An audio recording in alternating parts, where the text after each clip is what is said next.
It's 12 p.m. Pacific time, 1 p.m. Mountain time. Hi, everyone, and welcome to Dale Arenson's this amazing award-winning best-selling author first online book release party. I'm AG Billig. I'm an author as well, and I'm really thrilled to be here with you and to be here with Dale for this so well-deserved book launch celebration. Hey, Dale. Hey, And hey, and congratulations on your new release. So this book, The Lucky One, number really, one new release. Thanks to all your help. well, thank you all who are watching us, and we need to thank your wonderful community. You have readers who love your books, and they are all over the world. Okay, Dale. Okay, now he's back. So you have this this amazing readers who are here in the United States, but then they are in Europe as well, and Australia, and even Japan. I Well, down I downloaded a report of the pre-orders, and as there were several in the UK. There were some in Italy and the Netherlands. oh, look, Matt says congratulations. Thank Yay. you, Matt. Good to hear from you. Thanks for tuning in. Oh my God, this is so awesome. Really. So how do you do it? What's Hello, the Rachel. Thank you. what's the secret? What's your secret as an author what do you think makes this your books so appealing to people who are all around the world, and also they are not necessarily bikers, they are not necessarily airplane pilots. What's your secret sauce? I don't have a secret. I have had an interesting life, and I like to write about it. And even more, I'm very fortunate that people like to read about it. So I consider myself a lucky guy, just like the title of my books. Yeah, so The Lucky One is the book that is being released today as a best-selling new release. And let's talk about the book. I mean, people who are in your community.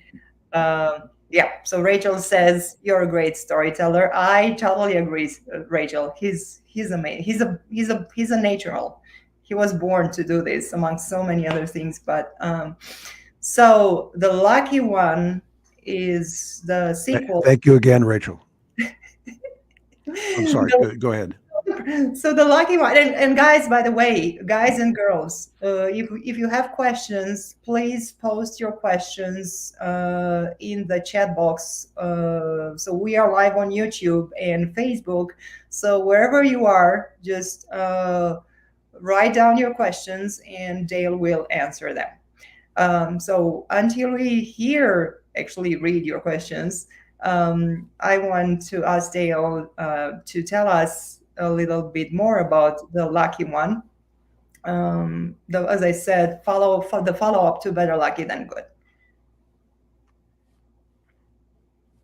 I'm sorry. Was that a question? Yeah, yeah. So let's talk about the book. So the book basically, the lucky one, picks up where Better Lucky Than Good left off, right? Part two in a series of three. The Better Lucky Than Good being the first. And in fact, you could even say that Hangman was the first, and then Better Lucky Than Good picked up after that. But the Better Lucky series is basically a three part, and with the Lucky One being number two, and then the third portion. I'll stick with the Lucky One. It picks up at the end of Better Lucky Than Good, and it follows my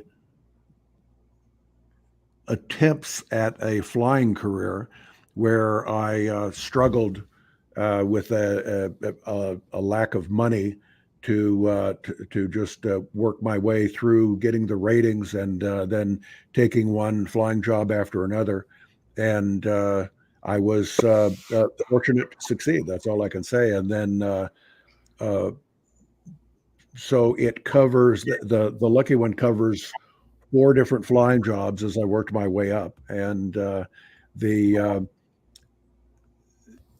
most of the dangerous stories are in the when I was flying on the Department of Forestry for the fires in California, and the bigger and the faster the airplane got, the safer the job became. And so by the end of the book, I am interviewing for American Airlines, and so then the third portion will be about my life after that and my career not only with American Airlines but with I'll drop you a little hint of the future here. When I retired from American Airlines, I did a 5-year part-time career delivering airliners around the world, and that went back to taking a lot of risks again, because when you're carrying passengers for an airline, you don't take risks. You try to keep everything as safe as possible for obvious reasons. But then when we were delivering airliners in different parts of the world, we had no passengers, no cargo, no flight attendants. We called it the perfect flying job, and just flying the airplanes. And there were times when it got a little risky at times, flying across the Pacific and flying into places like Kabul, Afghanistan, or Caracas, Venezuela, and Istanbul. We even landed in Romania. Yeah, he's saying that because I was born and raised in Romania. So, Yes, of well, I course. hope to read that. I hope to read that story in the next book. But I want to tell our friends who are with us today uh, for this wonderful celebration, and I'm so glad that Dale agreed to, do this online thing. He's not particularly, fond of this, so he did this for you today, so he can be here with you and celebrate with you.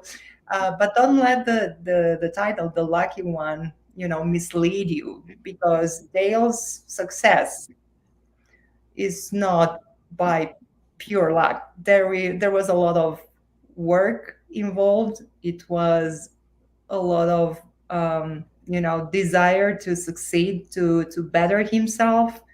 So it was perpetual growth as a human being and as a professional. And I want to ask you, what fueled your desire for this growth? Because many people are happy or not happy, but they are afraid to go beyond the limits that they impose on themselves. What fueled my desire? That's uh, just, I'm not sure how to answer that. I just had the desire. I wanted, maybe put it this way: I'd done a lot of menial jobs. By the way, thank you, Brian, for checking in. It's good to hear from you. Um, the I had done a lot of menial jobs, construction. I started out dishwashing and parking cars at restaurants, and so I knew that it was obvious to me that I did not want to spend my life doing that. There had to be something better. Mhm. I did not have the advantage of going to college like a lot of people did, and I was in a situation where I couldn't afford it, and but I was extremely lucky that I found something that I really loved to do, and I thought that I could make money at it, and so I just kind of took it from there. My this I talk about this just a little bit in the book, is that my my first wife, when I told her I wanted to learn to fly, she was totally against it. She thought it would be a waste of money, and I said, I think I could make money at this, and she said, no, you won't. It's just you just want something to replace your motorcycle, is what she said. So anyway, the that relationship did not work out, and I was free to pursue my flying career, and that's this book is the new book, the lucky one, is about how I did that. Yeah, and you will, as you go through the book, you will learn about the hours and hours and hours that Dale spent reading manuals, being inside the cockpit, learning the gears. So it's not just, like he makes it sound like, oh, it just happened overnight. It's simple, and it's not that easy. It's not that simple. So It's not like getting a driver's license. no, don't. It took me like 4 attempts until I got mine. They said, you know how to drive, but you're not supposed to drive in the United States like you drive in Romania. You're supposed to drive here like we drive in California. I won't go into details, but okay. Um, Yeah. so, what advice would you give to someone who is watching now and they feel inspired by your story? Because I know from the feedback you get from your readers from all over the world, and also from the reviews that people write, that your story is not only entertaining, but it is very inspiring to them, because it shows that when you actually um, um, set your compass on to accomplishing something, you can actually achieve it. So what advice would you give to someone who? And then the other thing is that you reinvent it yourself again and again and again. I mean, now you're an award-winning author and you're not in your 20s anymore, right? So the other thing is that anybody at any age can still pursue their dreams, and that's an important message. So how what's the best way to go about that?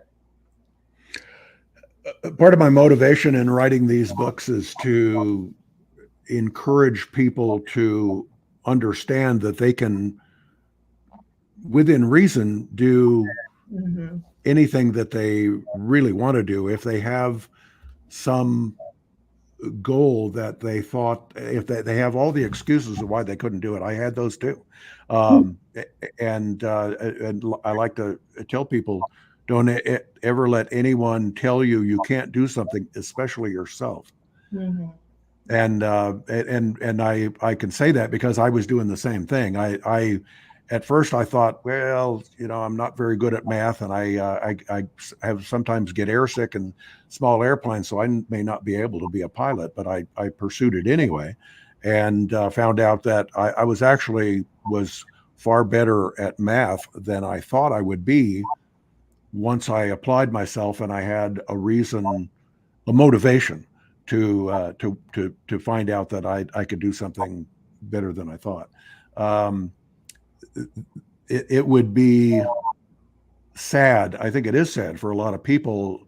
You don't want to be at the end of your life saying, "I wish I had done this," or "I wish I had done that." Um, you, the places you go, the people you meet, is part of what life is all about. So importantly, and I want to be distracted here. I wanted to thank Sam for checking in and telling people to read my books. She's a former school teacher, English teacher, and she still thinks that my writing is good. Yes. Can't can't ask for much better than that. And then Ross just checked in. Lives in Alaska. He is a pilot, a commercial pilot up there.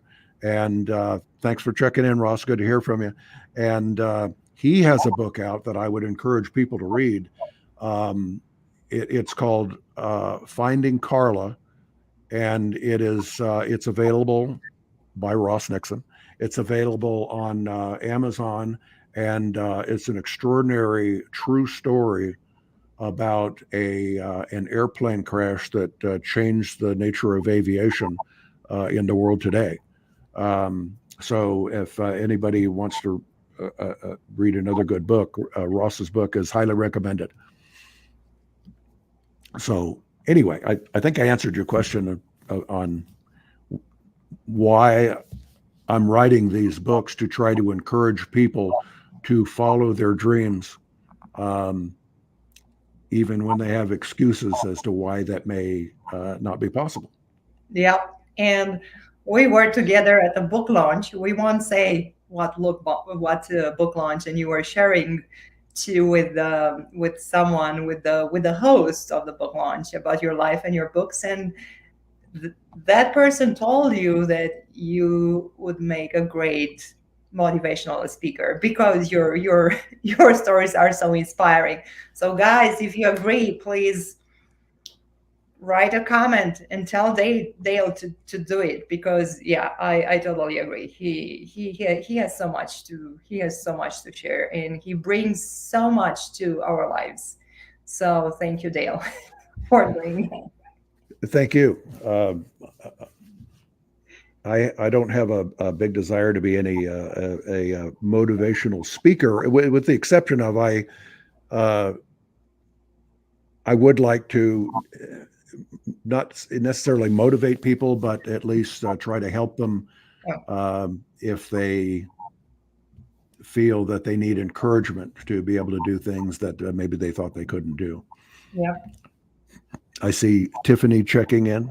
Thank you, Tiffany. Yeah, and don't forget that Dale is open for questions. This is your big opportunity. Who knows when he's going to do this again? Like probably the next book, right?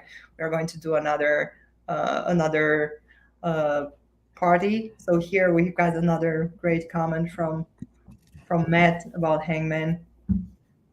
Yeah. Thanks, Matt. Glad I could help out. All right. So should we share with our friends an excerpt from the book, which, by the way, is available right now as an ebook and paperback, and by Monday it will be available in hardcover. And if you have a Kindle Unlimited subscription, the book is available there as well. So you can read The Lucky One as part of your Kindle Unlimited subscription. Yep. Yep. Yep. We've had a lot very good sales so far with the pre-orders, and now that it's available today, if you look on the Amazon website for the book, you'll see that it is now listed as the number one new release in the flying category, which is nice. Thanks to Yes. all of you who have ordered it and will order it. Yeah. And let's Appreciate it very much. let's keep this rolling. And yeah, like Christmas is just around the corner. So if you have a friend who is looking for their next great read, a book that can inspire and motivate them while they have a ton of fun and they keep turning the pages because they can't stop reading, the Lucky One is the perfect gift, or of course any of Dale's books as well. And if anyone hasn't noticed, the Amazon is running a special to where for the introductory price of the Lucky One Kindle for $2.99, you can get both the Lucky One and Better Lucky Than Good. They're both available for $2.99 right now. Okay. So, this being said, maybe now it would be a good time to share a little excerpt from the new book, from the Lucky One. Read an excerpt. Yeah, read something. Okay, we can do that. Okay, and We then, got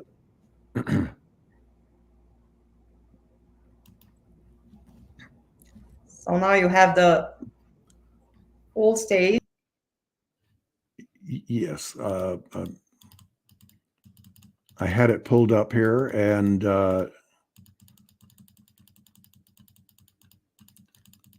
now I have to find it again. Sorry about that. Sorry for the delay. That's okay. That shows that we are live, we are real. This is not AI. And it's not rehearsed. It's not rehearsed. No, we had a little practice session yesterday, but not for like for a full hour. And yeah, I think nothing can. I mean, AI can create stuff, but I don't think that AI can actually create a real piece of art or a book that is going to convey the emotion that only a human being can convey through writing. Okay, here's a portion from the new book. Late. This is I'll set this up a little bit. I was flying on the fires, flying the spotter plane for the air tankers, but on this particular story, there were no air tankers. So late one afternoon, Captain Bob Sutton and I got a call to look for smoke up around Miwok Village, about 20 miles from Columbia, at 4,600 feet above sea level. The town was quite a bit higher in altitude than our base at Columbia. Density altitude was starting to raise its ugly head and becoming a player. Arriving over the town at 5,500 feet above sea level, we were less than 1,000 feet above the ground. We cruised around looking for signs of smoke, looking down into the evening dusk as tall pine trees reached up towards the airplane. Miwok is a nice small town on Highway 108, which heads into the high Sierras and over the top, and then down into the Owens Valley. It's a terrific ride on a motorcycle in the summertime, but a little cold in the winter. Bob wasn't seeing anything, so he asked me to take us down lower to get a better look when he thought he saw some smoke. When we got to it, we saw some campers standing around a fire. They waved to us as we passed overhead, almost on the treetops. I was enjoying zooming around at a low level while trying to spot that pesky whiffs of smoke that somebody had reported.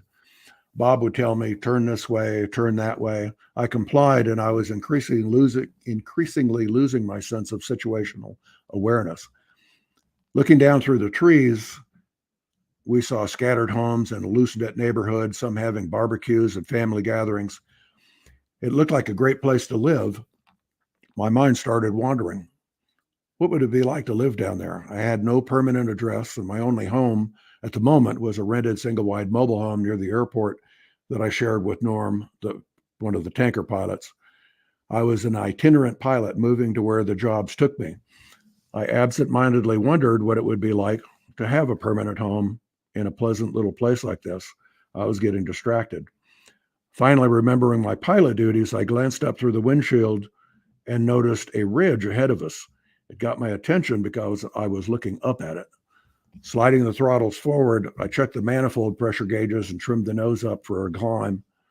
The nose came up and the airspeed started dropping. I pushed the throttles up more until they were at maximum. Then I pushed the propeller levers up to where they were too. I pulled the nose up to stay above the trees, and the airspeed was still falling. I realized too late that we were in a pickle. I looked to my right at Bob to see if he was aware of what was going on, but he was still focused out the right window looking for smoke. We were at the bottom of a shallow canyon that went uphill on both sides and uphill in front of us. The airspeed had dropped so low that I was afraid to bank left or right or try a U-turn. Banking too far at low speed would increase the stall speed, and we were so low that a wingtip might drag the trees. We were trapped in the old flying up a canyon scenario. Never fly up a canyon unless you're Tom Cruise in an F-18. I'd gotten us into this by not paying attention to my flying while looking for smoke instead, and not being a pilot, Bob didn't seem to notice the increasing power and pitch of the airplane. He was still calmly focused out the side window, probably enjoying this little evening cruise over the thickly forested highlands. With full power on both engines, I started sweating as I watched the airspeed get lower. Still couldn't turn left or right. The airplane was doing its best to climb, but wasn't enough because of the higher density altitude. The ridgeline ahead of us was getting closer, and it was still above us. I thought about the stall speed number and wondered exactly what it would be at this altitude and weight. How slow could I get before we crashed into the top of the trees? Then, how far was it to the ground after that happened? They were very tall trees. The airspeed dropped below the point where I thought the wing would stop flying. What little climb rate we had went to zero and then fell below it. Trying to lower the stall speed, I risked more drag by putting on the first notch of flaps, which would increase the lift a bit. This is it, I thought. We were going to plow into the top of the treetops, then plummet to the ground, and it would be all over. Just then, the stall warning horn went off, and at the same time, we cleared the ridge, and there was a valley ahead of us. Feeling like a firing squad had just been told to stand down, I pushed the nose over into the valley, and we started picking up speed. The engines were still at full power, so we accelerated quickly. I pulled up the notch of flaps, not believing how lucky we had been. I was rolling the trim wheel forward as Bob turned to me and asked, "What was that?" Although my throat was bone dry, I managed to casually say, just the stall warning horn. We got a little slow clearing that ridge. He nodded knowingly and turned back to look out his side window. He didn't seem to notice how much I was sweating.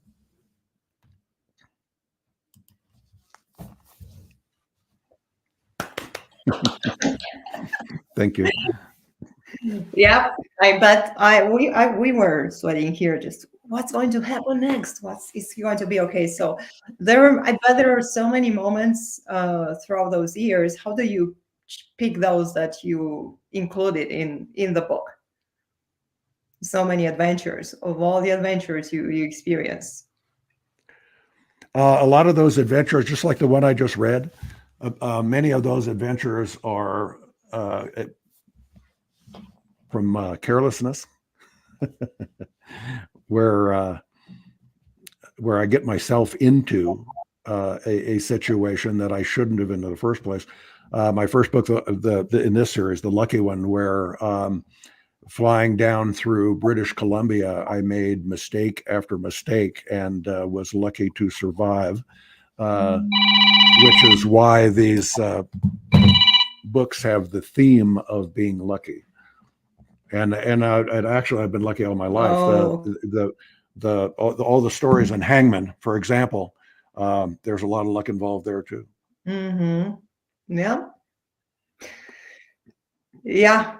So, what was your when you were like when there were moments like this? How would you you're cool when there were moments like this where your life was seems to just to hang by a thread? How would you feel? What would you think? Uh, You kick yourself for being not more careful and not more aware, and mm, you chalk it down as a lesson, and and vow not to let it happen again. yeah, and you learn because that's what life is. Life is all about. It's a journey, and you learn, and then if you don't learn, then the lesson comes again and again until you learn. Um, there was a time in that period of time where you were also a flight instructor, and you share about that in the book. And in the beginning, you didn't like it, but you decided to do it. So tell us a little bit about that. Well, I just wanted to be a regular pilot. I wanted to go out and fly airplanes and deliver passengers or cargo or whatever I could find. But back in this is in the late 70s, early 80s, and the uh, the economy was very bad, in a pretty severe recession, and there were very few flying jobs. And but my buddy Kurt, who is actually a club member, that in the Hangman, and he had a pilot's license and an instructor's rating, so he convinced me that I needed to get an instructor's rating, and so that was the way to get started. And because it doesn't pay much, and most pilots don't want to be flight instructors, except the ones that are flight instructors, who, when they're teachers and they enjoy that, because it's a great uh, thing to be able to teach other people to fly. And so once I got qualified as a flight instructor, I already had my commercial license, and I was immediately hired as a flight instructor. And so now I had my first flying job that I was actually get paid for, and I found that I enjoyed doing it, working closely with people and bringing them into the world of aviation and nurturing them along until they themselves became pilots. And needless to say, to a degree, their life is in your hands. Mhm. That if you don't teach them properly, bad things can happen.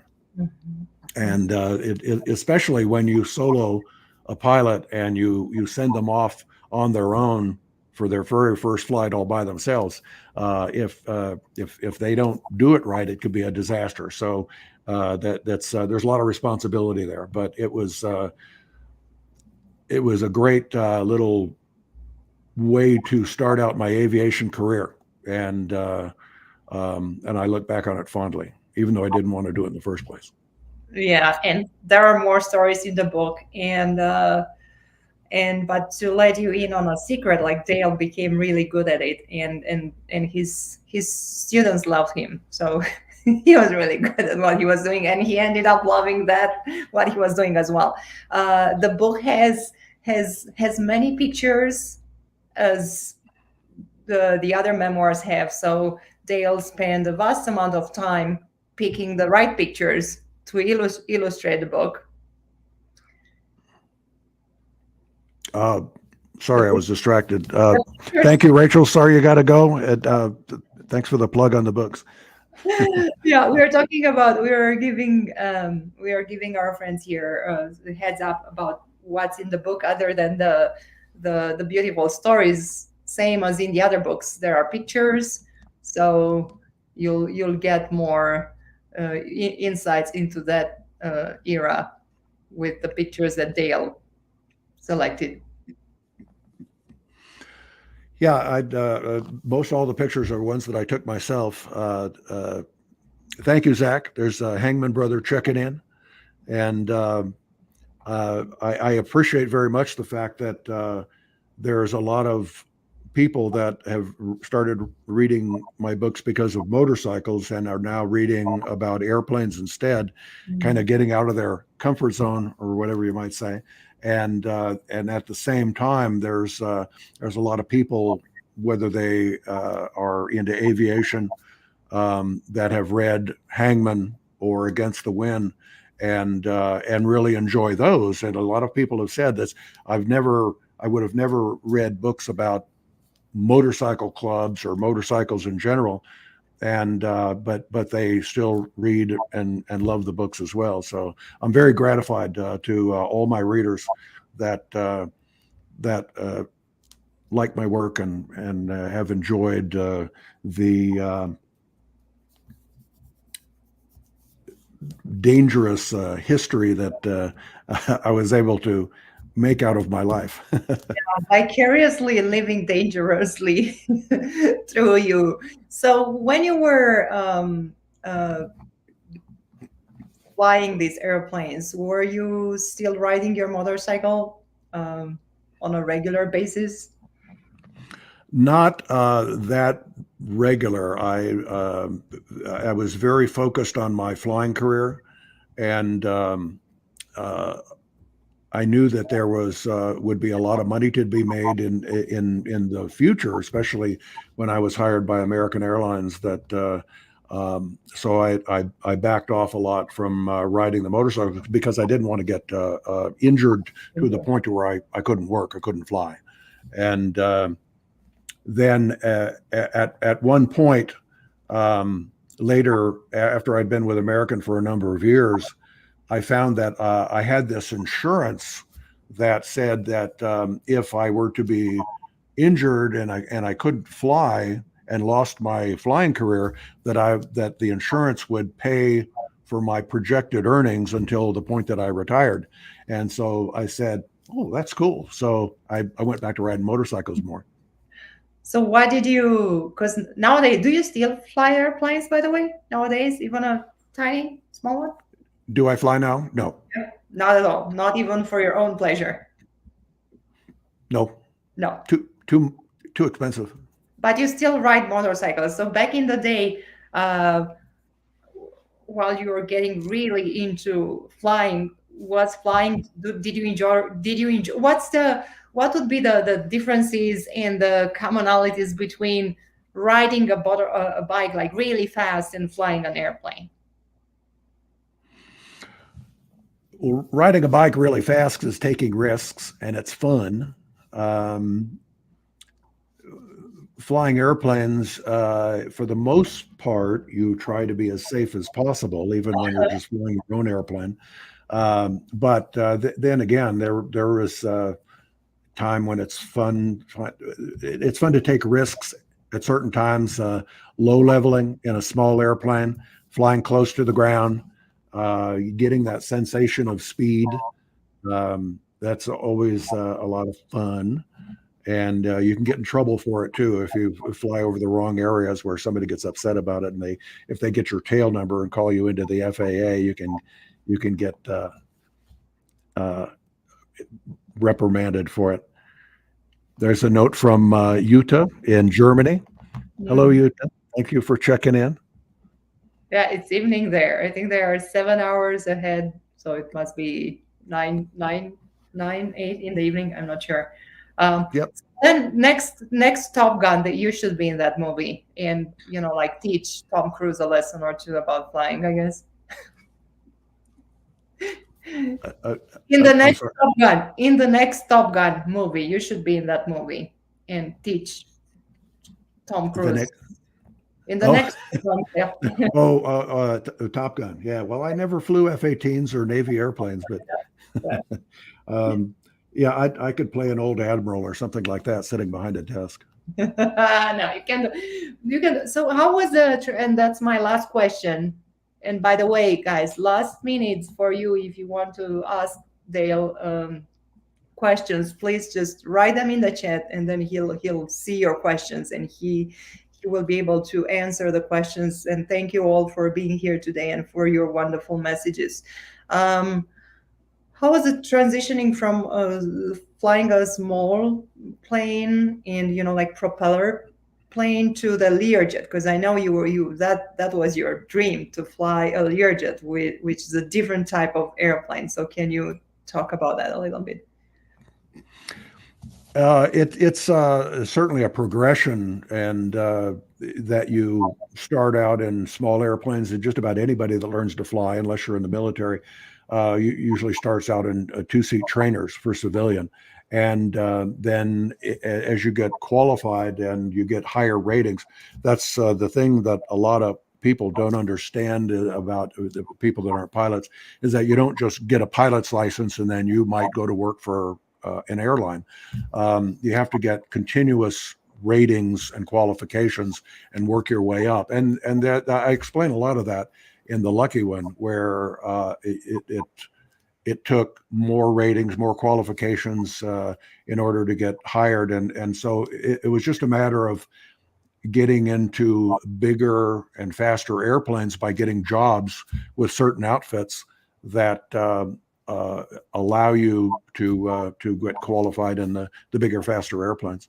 And I had this desire to fly Learjets, and at actually in 1984, the airlines actually did start hiring, and I was working for a commuter airline flying turboprops, and there were a number of pilots that were going from that commuter airline to the big airlines, Delta, American, United, and the rest of them.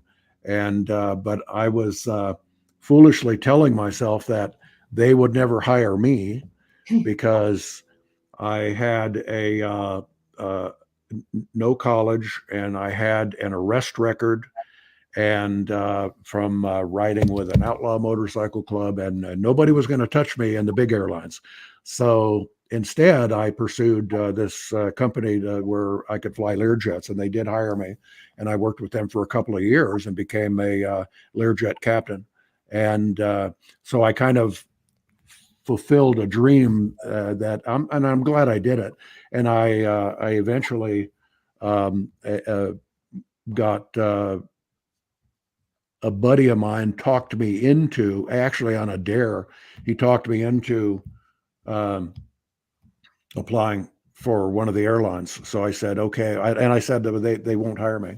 And he said, why not? And I explained to him about my arrest record of having been a biker. And he said, well, you don't know that. You should try anyway. And I said, no, I'm sure that they won't. And he said, well, you're an asshole if you don't try. And I didn't write it that way in the book. In the book, I said, he said, what have you got to lose? Uh, So you are politically correct. for Okay. for for those of you who are watching, you have a little inside information there. Uh, But I applied, and the rest of that story will be in the next book. for those of us who don't know, what is a Learjet? And I thought you flew some celebrities on those planes, right? On a Learjet. We did not on the Learjets. We did not carry passengers. Oh, okay. My bad. We only carried cargo, Okay. Okay. which was easier because when you have high dollar celebrities or businessmen riding in the back of your airplane, you have to kind of cater to them to a degree. But flying cargo, we No, didn't no, worry about not so much. scaring anybody but ourselves. But did you fly any celebrities, any famous people? Oh, sure. With both with American Airlines and with the commuter airline. I talk about this in the book about in the lucky one being based out of Los Angeles, being right next to Los Angeles. I mean, right next to Hollywood. There was a lot of celebrities on our airplanes all the time, and we got used to seeing them. Back then they did not have their own private jets for some Mm, reason, like they would now. mm. They would fly commercial, and we had all kinds of celebrities. So Michael Jackson and Diana Ross traveling together at one time, Wow. um, and just Kenny Loggins. So I had a couple of conversations with, Uh-huh. and just all kinds of people. That was just that was just part of the job. Yeah. All right. Well, I have questions about Michael Jackson, but I'll save those for our own private conversation. I don't know how many Michael Jackson fans are here, so maybe if you have, do we have another like short excerpt from the book to share? I could find one, Okay. although I had not planned one. Hey, Frenchie, thanks for checking in. Good to see you, brother. Well, Another hangman. another Hammond. Yes. So, anything else you'd like to share with our friends before we wrap up today? Uh, I'd just like to thank everybody for sitting in on this. Really appreciate everybody and all the people that have pre-ordered the new book. Um, you all know how to uh, get a hold of me through. You can write me through YouTube, Facebook, or my website, dalearenson.com.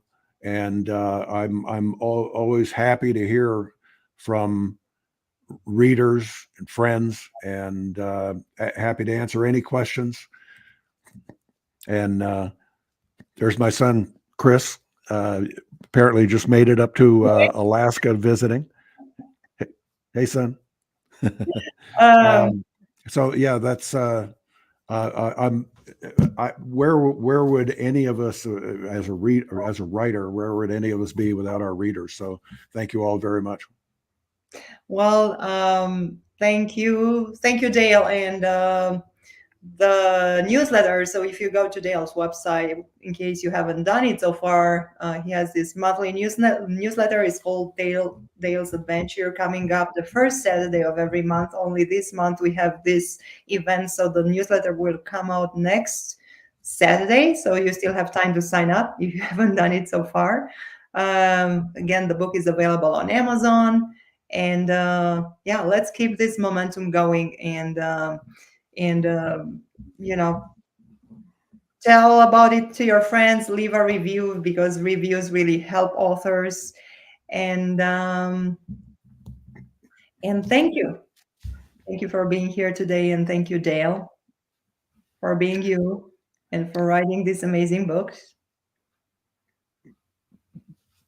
Thank you, and I hope everybody likes the new book. And if anybody that gets a chance, get on to Amazon and leave me a review. I appreciate it greatly. Okay. Well, thank you all for being here today. We have one last comment here. Yeah.